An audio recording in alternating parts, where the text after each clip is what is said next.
Um, you all can hear me okay? Yes. Let me share my screen. So I haven't done a lunch and learn in a minute, but I'm excited to be here.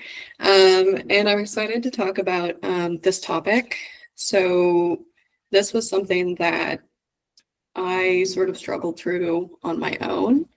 And so hopefully after talking with lots of people, having some success and failure myself, I've put together some of these things. So I want this to be like somewhat of a discussion. So I'll present, I'll go through today some basic ideas and some things about what a CV is, what a resume is, why do we need either. I have a quick comparison and contrast. And then I have put together some things to kind of walk you through how I went about converting my CV to my resume. And then we have space for discussion. Like they said, this is being recorded. And so if there's any questions that you feel comfortable asking within the recording, if you could put those in the chat and have those be part of what we start with at the end, that would be great. You're also welcome to come off mute and ask them yourself. And then we'll have a portion that's not recorded and we can do other specific questions in that section. I wanted to just state that there's lots of things I'm not going to talk about today, but they're still important things, especially if you're in a space where you're considering a job search, like how to do a job search. Also, how to write a cover letter. A cover letter and a resume often go kind of hand in hand with one another.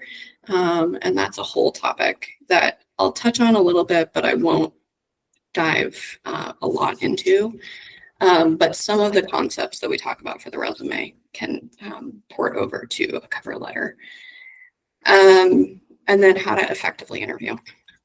So these are all like the pieces that go into a package for like a job application.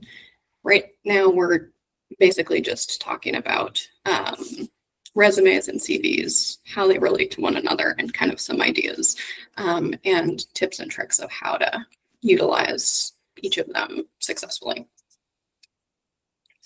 So Nana gave a great intro about me. So I'm Lilli. I use she, her pronouns. I really identify as a scientist and a coach and have developed this passion for coaching in the STEM space through my work with Women in Science Portland and my various roles that I've held. And so I'm just now starting to offer coaching to the community more broadly. If you're interested in that, you can check out my website with the QR code, and I'll have some information at the end of my presentation as well. Okay, so let's get into it. So yeah, I really oriented this into a presentation about converting your CV into your resume. And I think that you can probably use some similar ideas to go from a resume to a CV. I think that the CV to resume direction is a little bit more challenging for folks. So I wanted to walk through that. And I meant this to be useful for anyone who might be looking for a job or looking to change fields, looking to pivot in their career, or maybe just interested in the topic. So hopefully you'll walk away with some useful information from this. And I absolutely welcome any questions or discussion.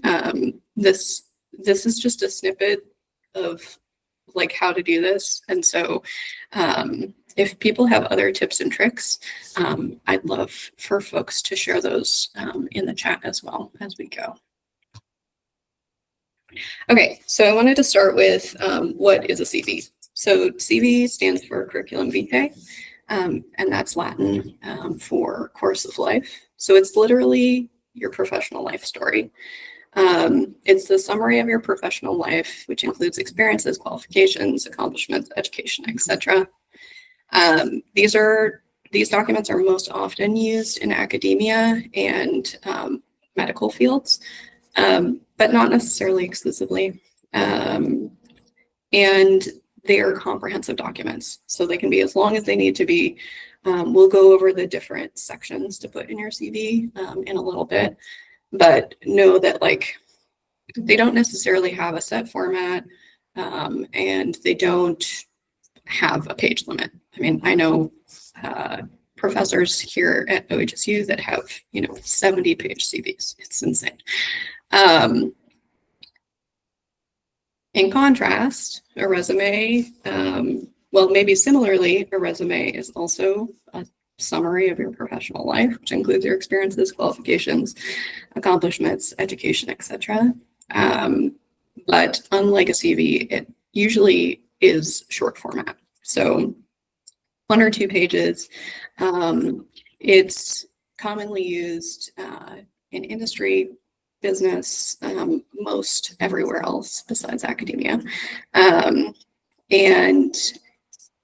it is, we'll get into this more, but it's a document that can be highly dynamic depending on what you need it for. So I recommend having basically 1 CV that's very comprehensive, and then a smattering of resumes depending on what you want to use them for. And so why would you even have a CV or a resume? I think it's important to think about what these documents are for. And they're really meant to inform the reader about your professional profile. And so you get to kind of tailor what's in these documents, especially in a resume, to like help the reader understand more about certain aspects of your professional profile as it's relevant to a job or an opportunity. And that's what I mean when I'm talking about tailoring. And again, I'll talk more about that in a little bit. It's also important to know that these are generally part of a professional application. Typically, you'll have a cover letter that goes along with a resume. Of course, your interview, if you get an interview, etc. Like these are all part of this professional profile that you're presenting to a potential employer. And I think it's important to recognize that because it, first of all, doesn't have to include everything, but it also has to synergize with the other elements. So thinking about it as part of a professional application is important, I think. I also wanted to mention that these should be living documents. So this should be something that you're updating. I mean, your CV being a comprehensive list, you can update that whenever you have something to add to it. Often, I do that as soon as I can because my memory is terrible. And so I want to capture any of the information that I can while it's top of mind. And so keep your CV and your resumes in a place where you can access them easily. Like I mentioned before, especially your resume should be fit to purpose.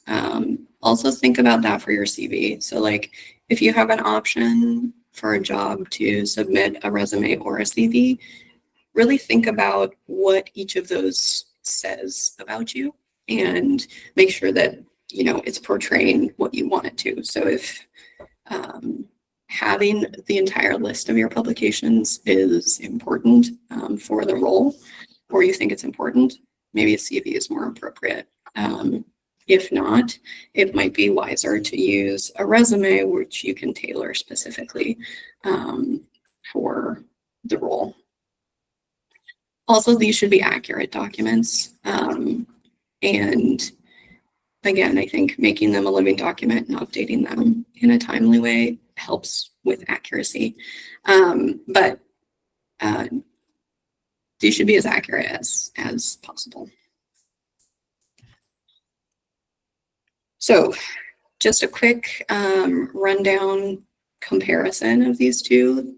These are the things that I pull out kind of as the major considerations, but we're going to walk through this conversion as well, so you'll see that a little bit more. Like I mentioned, there's a difference in the length. So resume is 2 pages max. The CV can be as long as needed. Resume, I really recommend doing tailored job-specific resumes, whereas your CV can be one like overarching document. It's important on both of these documents to have your full name and degree, your contact information, but like I said, like not all of your experience has to go on your resume. That's what tailoring can do for you.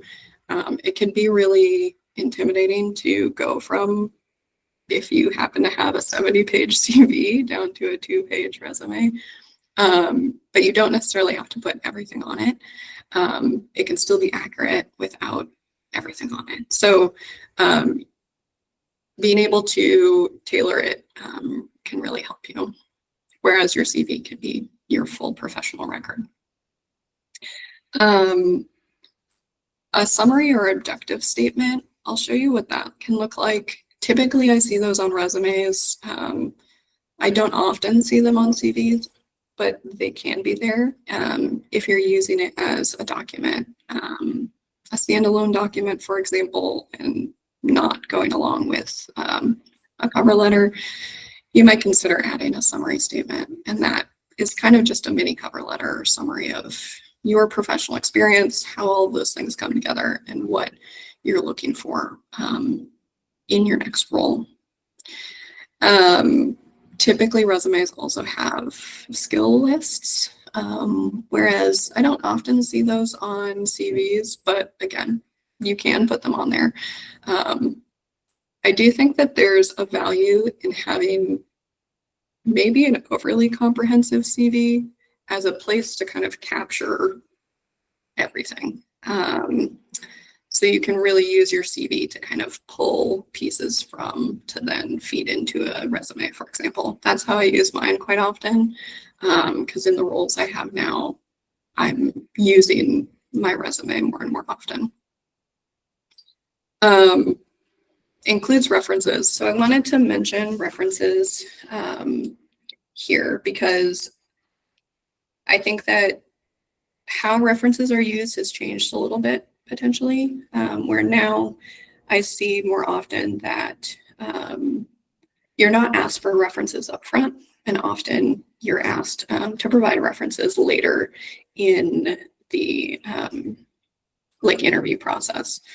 So I don't recommend putting references on your resume or CV unless specifically asked to. Instead, I would suggest having a separate document that you keep your references in, and making sure that this is also a living document so you have accurate and up-to-date information for folks that you want to use as references is beneficial. Okay. Does anyone have any questions at this point? If you do, feel free to drop them in the chat and Nanda can alert me. I can't necessarily see the chat as I'm presenting, but please drop them there. So I wanted to get into how I went about converting my CV to a resume. So I started out with a CV. I remember as an undergrad, I think, I was asked to provide a CV for something. I had no idea what a CV was. And I ended up going to one of my professors and asking, like, what is a CV? How do I make this? This was many, many years ago. So we didn't have necessarily all of the AI tools that we have now. But essentially, I kind of used a template that I got from someone else and kind of made it my own as it grew and expanded.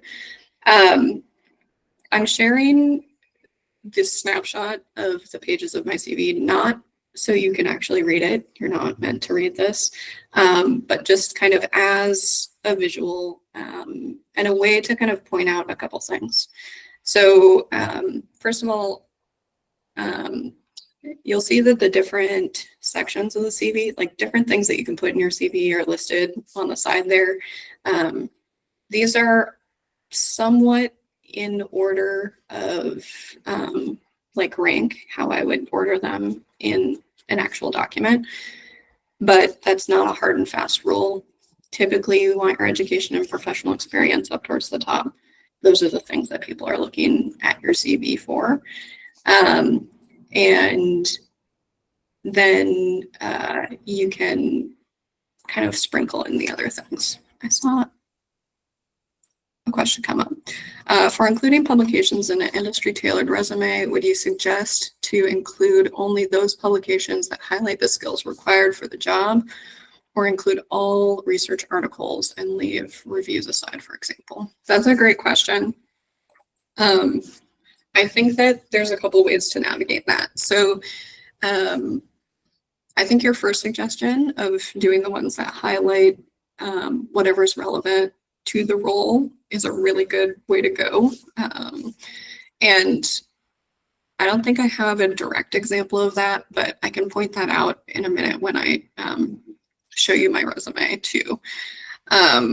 But there's, I think, calling out, especially if you have high impact or more prestigious publications, or things that are really relevant to the role that show that you have expertise in a specific area.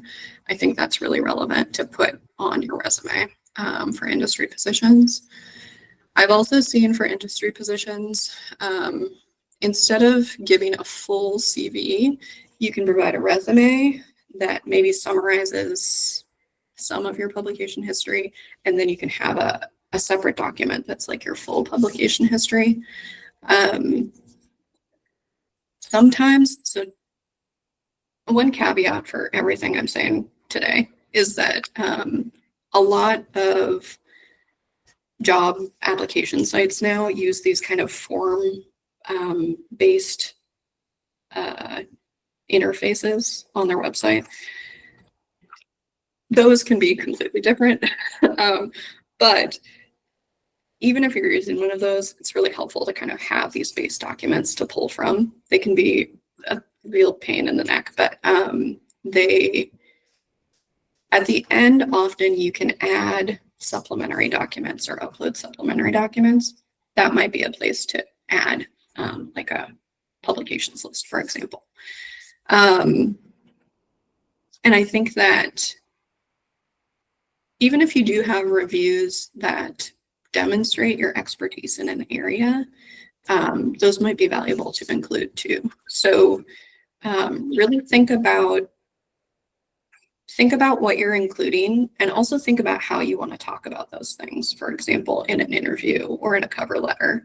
So if you want to say, I've published 10 high impact articles in this really specific field, which really demonstrates my expertise in the area, those 10 might include reviews and primary research. Does that answer the question? Okay, great. Yeah, so a couple other things I wanted to point out for the CV that hopefully you can appreciate even at this scale. Either of these documents, your CV or your resume, should be very easy to digest, be very legible and understandable. Like your formatting is important here. Consistency is important. It should look nice. I think with a CV, because you have lots of space and you don't have a page limit, it's a little bit easier to like make things easy to read. I mean, for example, you can notice that I have spaces between each of my relevant topics.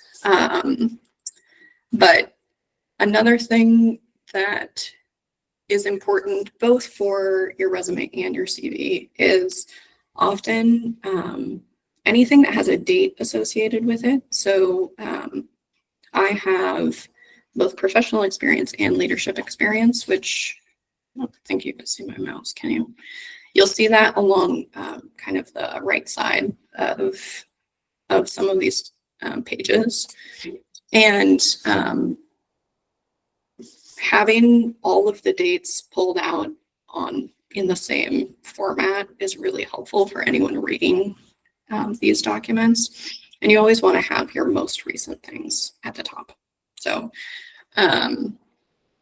another thing that I've done, which you might be able to appreciate here, is I've bolded my name in some of my publications and presentations. So you can easily see, that I was the first author or a middle author. Let's see. You'll also maybe notice that my name is on every single page, and I also have page numbers on every page. So I think it's helpful to just think about how someone might be ingesting this document who isn't you. So often they might print it out on a printer and then grab it, and then they're just like paging through it. Having a way for them to kind of put it back together with page numbers is helpful. Having some really clear headings that then are organized in a really consistent way is helpful. They might also be like looking at multiple applications at the same time. So having kind of a consistency of format, and this can also bleed over into your cover letter. So something that's consistently formatted between your CV, resume, cover letter kind of helps visually kind of keep those things together if they're just mixed up on someone's desk. Okay, question in the chat. Would you recommend adding a link to your publications, such as my bibliography from the NCBI for the resume? Yeah, you can do that for sure. Again, think about how people might be using these documents. So I think I would do that in addition to calling out the things that are most important for the role. So if someone prints out that document, they're not going to be able to click on a link, right? But if they're looking on their computer, they could. So just, I think like if you're adding it as an extra, like additional publications can be seen here as a link. That's great. But don't like bury all of the significant things about your publications just specifically with that link, because I think that might risk people not like just totally missing it, right? So it's a yes and think about ways to like really highlight the parts of that are most important. Okay, so right, so your CV, if you're starting out early in your career, your CV might be only a couple pages long. That's totally fine, but it'll grow as you grow with your career. Because I said, like I mentioned, it's a living document. You may or may not have all of these categories, and that's fine. And you might have things in there that I don't have on this list. I would say use it for summarizing your professional profile, whatever that is. And you can make it your own with whatever headings and categories you need. Okay, so from here, I wanted to kind of walk you through how I got from here, which, I mean, is just a snapshot of my CV, to what I had to build into a resume. So you probably can't read everything about this document either, but I wanted to give just an overview of some of these sections. So first of all, this was a resume that I used for a project management position. So I was transitioning out of academia and into a project management role. And this really felt like a big shift for me. It was also one of the first resumes I had to kind of put together. And so I think it's a good example of kind of how you can take kind of an academically oriented career in CV and like transition it into kind of a different field. So a couple important sections here. So this is the high-level summary that I mentioned. On mine, I call it the executive summary. You can see it as an objective, although I've seen I've seen people kind of have some things to say about objectives and how they're not as useful. I kind of use my executive summary as like a summary of who I am as a professional and an objective statement. So I'll just read this for you all. Scientists with 10 plus years of leadership and experience with strategic program management in biomedicine within academia and industry seeking new opportunity to foster innovative, collaborative scientific relationships. So like, it's about me and it's about like what I want to do. And so this should be a sentence. And I think thinking about ways to incorporate different parts of a job description that you might be tailoring your resume to is important. I actually think that this was my most recent resume now that I'm reading this. But so it should be a single sentence. It should summarize like who you are, what you're trying to do. I think that these can be really challenging to write yourself. And so I recommend workshopping these with a friend or colleague. They can kind of help you distill down some things in ways that you might not see. So that's a tip about that. Okay, so this middle section I have called accomplishments. And I think that this is the place that I got the most creative. And it's a place where I can, or anyone can basically bring all of these different aspects together. And so because it's sort of complicated, I wanted to just zoom in and show you kind of how I did this. So first of all, under my accomplishments, I added a couple headings. So these headings were the specific like call outs or like things in the position description that were important for the role. So like in this role, you will be responsible for scientific program management, communication and collaboration, and leadership or something as an example. So like you can really use the position description to help you identify kind of what those main themes should be. And then underneath those themes, I can kind of mix and match. Like a lot of what I've done in my career fits into these categories in different ways. And I wanted to be able to pull and highlight different aspects of the things I did in my different positions through these different lenses. Like, for example, grad school is a very expansive, huge, like there's a lot of experiences that you get in grad school that aren't captured by just listing like the title of your thesis or the name of your lab or what your research is. And so, for example, here, I called out that in my graduate work, I was doing a lot of project management. I managed collaborative projects. It culminated in grants and publications. I've been able to like orally present my work and present it in writing to both lay audiences and technical audiences. I can write technical documents like scopes of work and grants, for example. So there's ways to kind of pull those different aspects out of a single experience and kind of present them in ways that's most relevant to the role that you're applying for.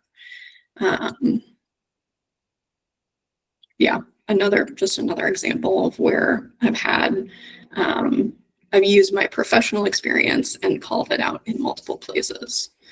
So this is in contrast to the way that I present my professional experience in my CV. So in my CV, I was a graduate student or I was a research project manager, and then a description below of what I did in that role, which for a CV is great because that's where you want to capture that information. Here, because it's tailored for the role that you're applying for, you have the opportunity to call out like where you did the work that is on any of these line items, but it allows the reader to kind of digest it in a different way. They can kind of summarize these different parts of you in these nice digestible chunks instead of having to kind of piece together, okay, in this role they did some management, but in this role they also did some management. So it really streamlines and makes it easier to read, in my opinion. The last thing that I wanted to mention here is that I did a lot of work with Women in Science Portland, and that was all volunteer work, but it was still really valuable professional experience.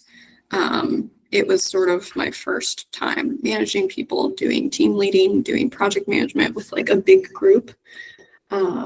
And I've actually used that experience and talked about that experience in cover letters, interviews, etc., in a way that's been really beneficial to me, because sometimes there aren't as many places to get that sort of experience. So a little plug for volunteering for Women in Science Portland. You can put that on your resume, and it can be really valuable. I think the question that you always get in an interview is, tell me about a challenge that you had to overcome or something. And I always bring up having to navigate the WIS PDX organization through the pandemic. Like, that was a hard time. Like, yeah, it was hard to do lab work as well, but pivoting like a in-person organization of, like 100 members into something that was all virtual was really challenging. And so I would say, think about those sorts of life experiences that you've had that have informed even your professional profile, and use those to your advantage. And the way I think presenting kind of your profile in this way really helps you highlight those things and elevate them in a way that maybe others might not appreciate if they're looking at your CV and you have, volunteer work, for example. So think about all the things that you do across your life and use them to your advantage and really highlight them. And you can use this format to do that.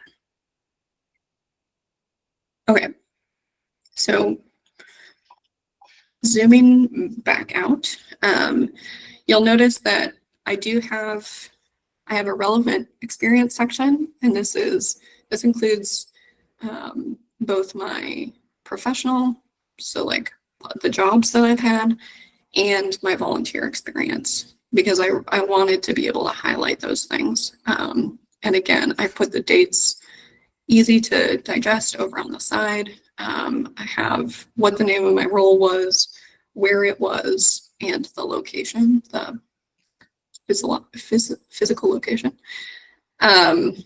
And that's it.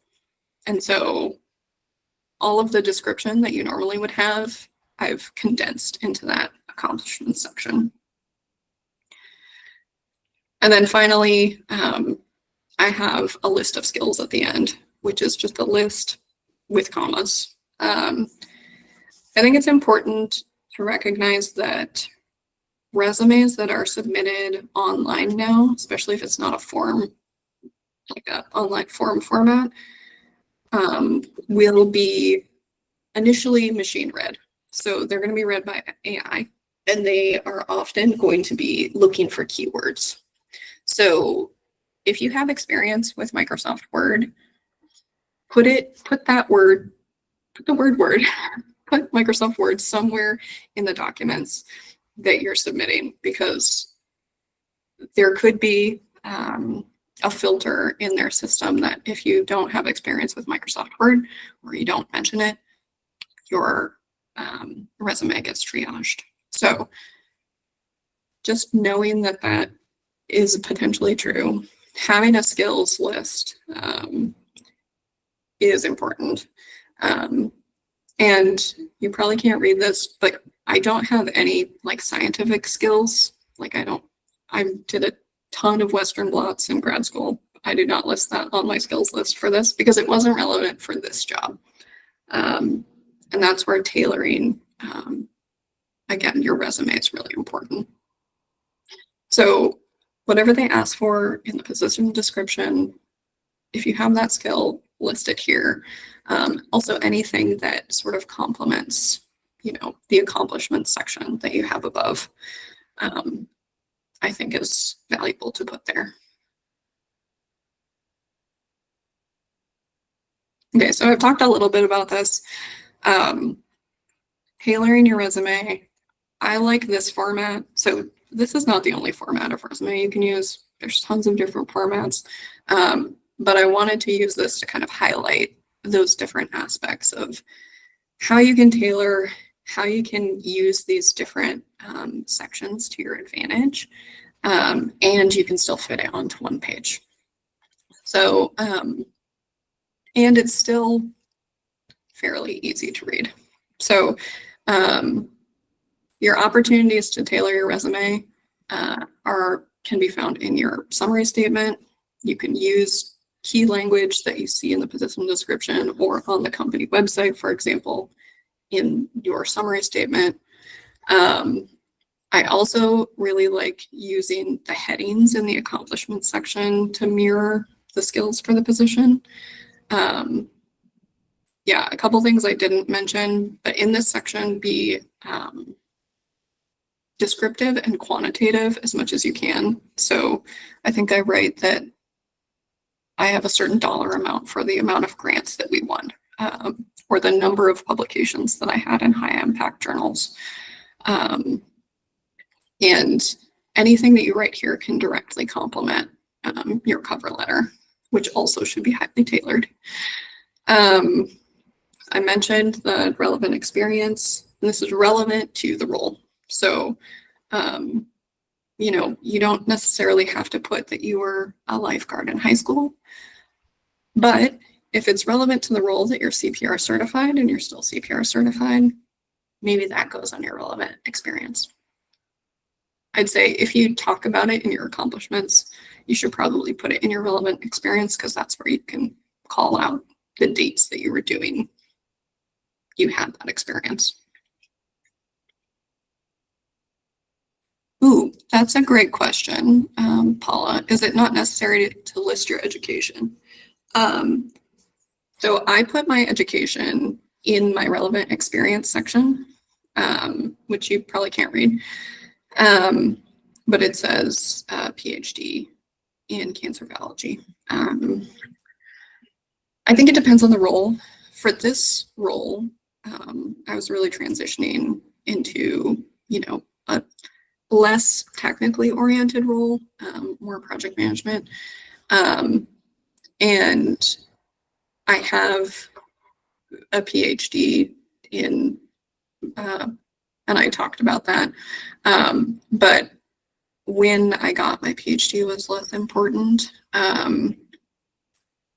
I do think it depends on the role. If you're looking at technical roles, I think absolutely having your education could be an additional line that you put in. Think about the amount of space it takes. Think about maybe other places you could highlight it. But when like the education that you have is valuable, so don't disregard that. But I don't have it in mind specifically called out, but I put it under the relevant experience section.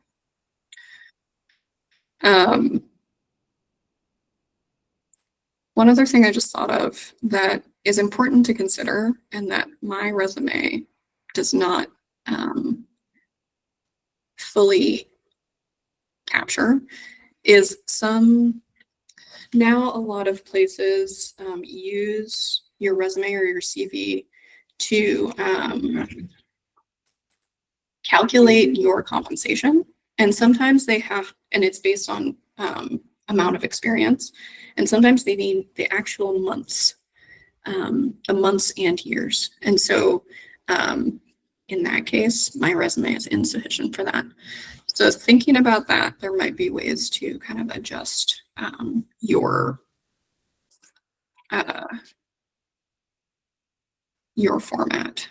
Okay, there was another question that I missed.